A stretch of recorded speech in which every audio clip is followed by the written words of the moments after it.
Well, West Australian Premier Mark McGowan tearfully resigned from the job of Premier of Western Australia today.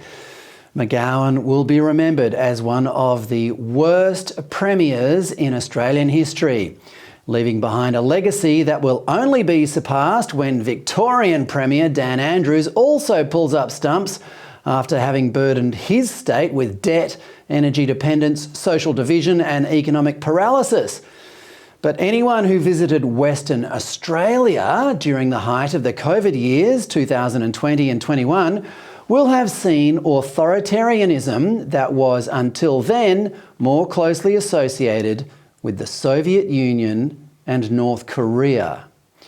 I visited several times during that period to spend time with my dying mum. Sadly, thanks to McGowan's heavy-handed state border controls, I wasn't allowed to make it back for her dying days or her funeral in September 2021. But two teams of AFL players and their extensive entourages were permitted to enter Western Australia at that time for the far more important purpose of playing an AFL Grand Final. One of those teams was the Melbourne Demons, who are not accustomed to making the Grand Final, and two of their fans, Mark Babbage and Hayden Burbank, snuck in illegally for the event. This is the kind of larrikinism for which Australians were once famous. Our convict nation was born with a healthy disrespect for authority, and the world loved us for it.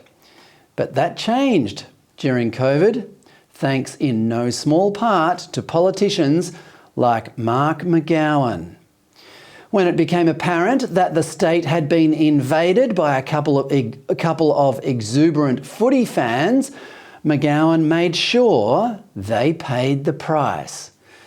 One of the defining characteristics of Western Australia is a lingering resentment towards the eastern states, going all the way back to 1933 when the state voted in a referendum to secede from the Commonwealth. McGowan read the room, and the two fans were quickly found and vilified. We are alleging that they falsified documentation on their G2G applications, as I say, including driver's licences, to gain access to Western Australia. The pair were caught and spent Christmas in jail. And that was just the start of it. It was reported in April last year that Babbage had also been stripped of his licence to work as a financial planner. So this was all done in the hope that McGowan could keep COVID out of the state. But why would he go to such drastic measures? Well, despite the enormous royalties and economic activity guaranteed by world-class mining companies like Hancock Prospecting, McGowan had allowed his state's hospital system to decline to the point that a surge in COVID cases would have been a public relations nightmare. In January, the West Australian reported that 2022 had been the worst year on record for ambulance ramping at hospitals. 7-year-old Aishwarya Aswath became the tragic face of the state's declining health hospital system. Aswath died of sepsis in 2021 after waiting 2 hours in the emergency department of Perth Children's Hospital.